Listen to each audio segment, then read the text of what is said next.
नमस्कार साथियों। अब आर्थिक स्थिति पढ़ाई में नहीं बनेगी बाधा, विश्वविद्यालय दे रहा सहारा।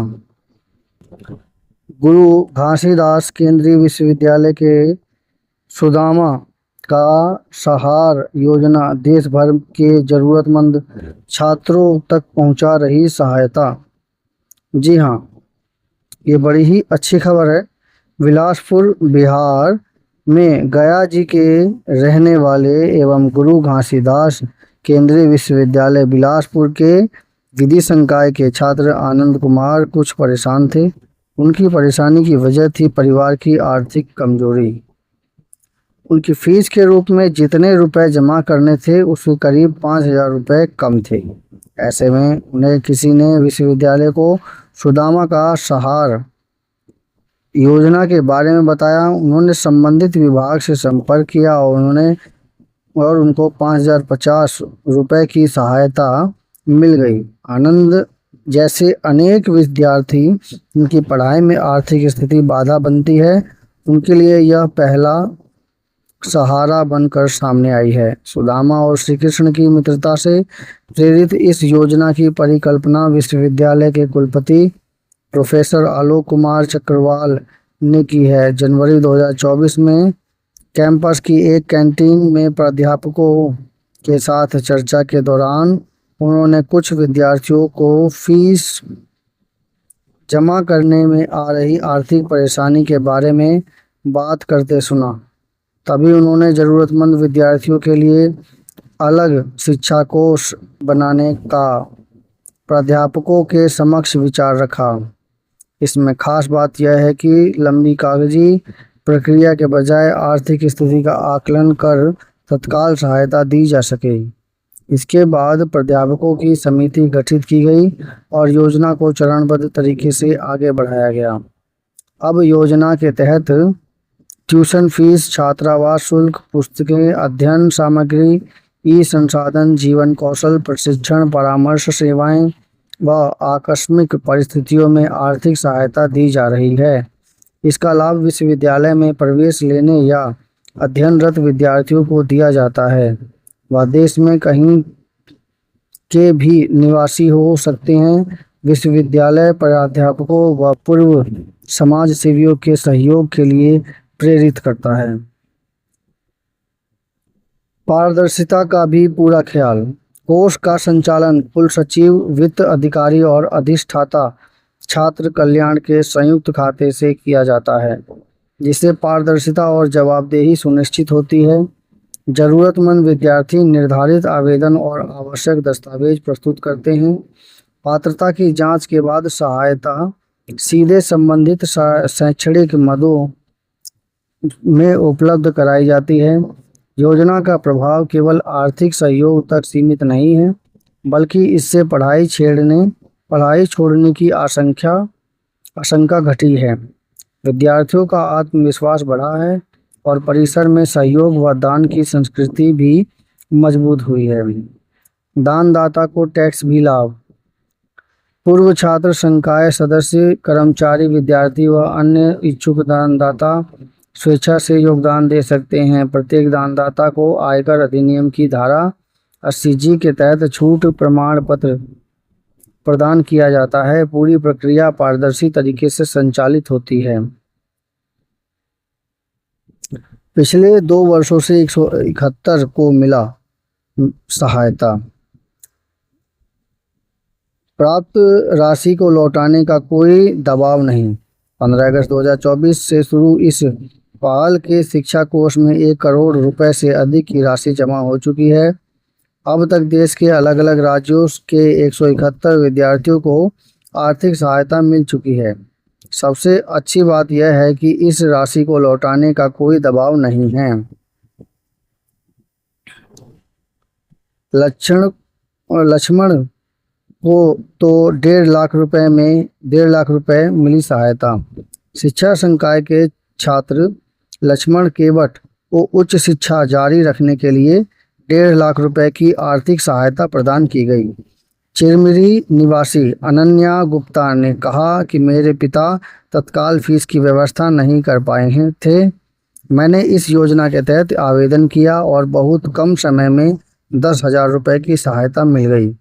योजना का उद्देश्य सिर्फ आर्थिक सहायता देना नहीं, बच्चों में यह विश्वास जगाना है कि प्रतिभा कभी आर्थिक अभाव के कारण पीछे ना रहे।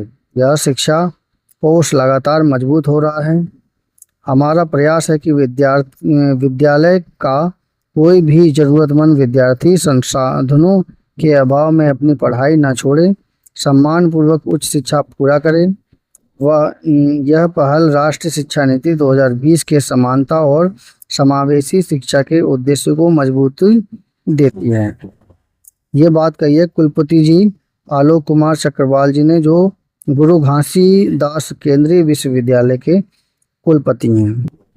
देखिए, हम तो अपनी ओर से बस यही कहेंगे कि जब ये आर्थिक स्थिति में आप इतना मदद करते हैं विश्वविद्यालय वाले, तो आखिर उनको भी तो कहीं से कहीं पैसा व्यवस्था करनी पड़ती होगी।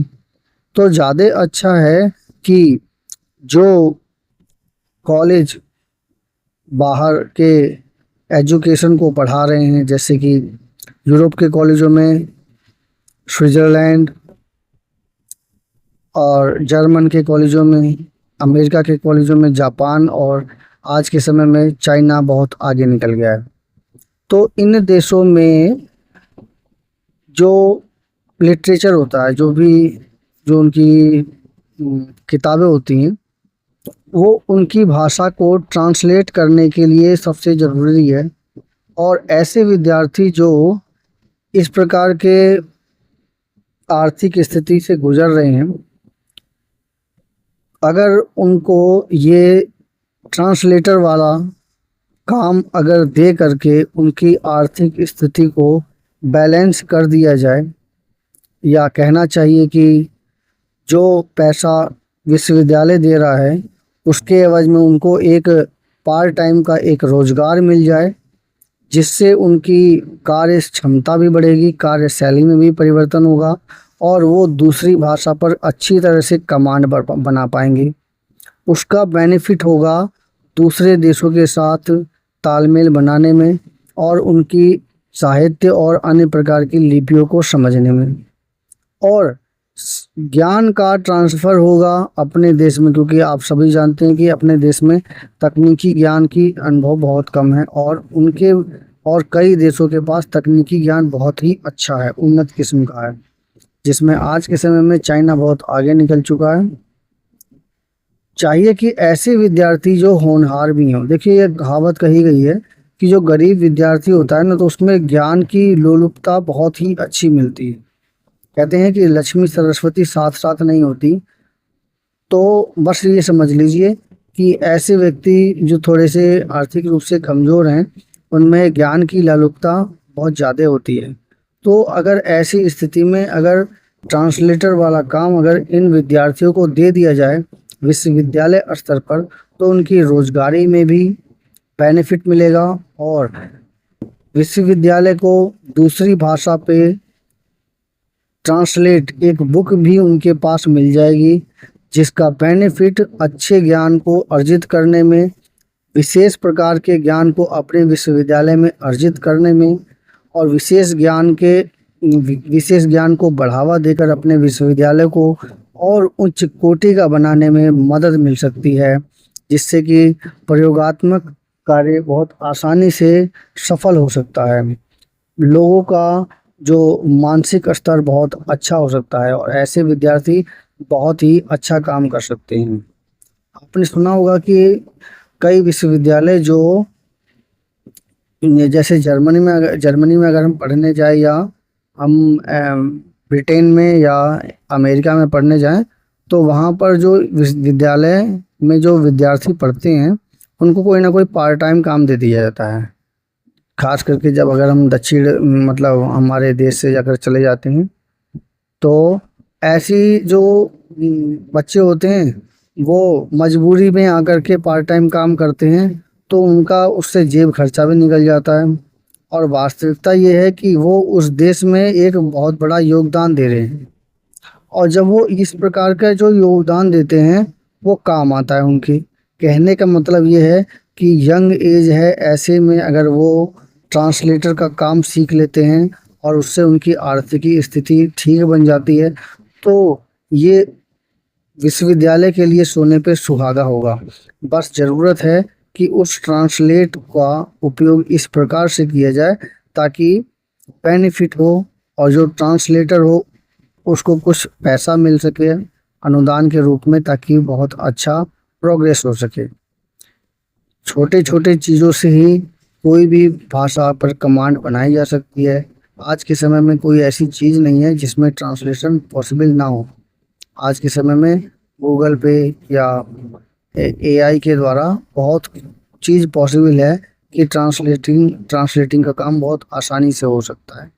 और इस काम को करने के लिए अगर इस सिचुएशन में अगर विश्वविद्यालय इन विद्यार्थियों का उपयोग करे तो देश के लिए भी बड़ा योगदान होगा, समाज के लिए भी और उस विश्वविद्यालय के लिए भी एक बहुत बड़ा योगदान होगा।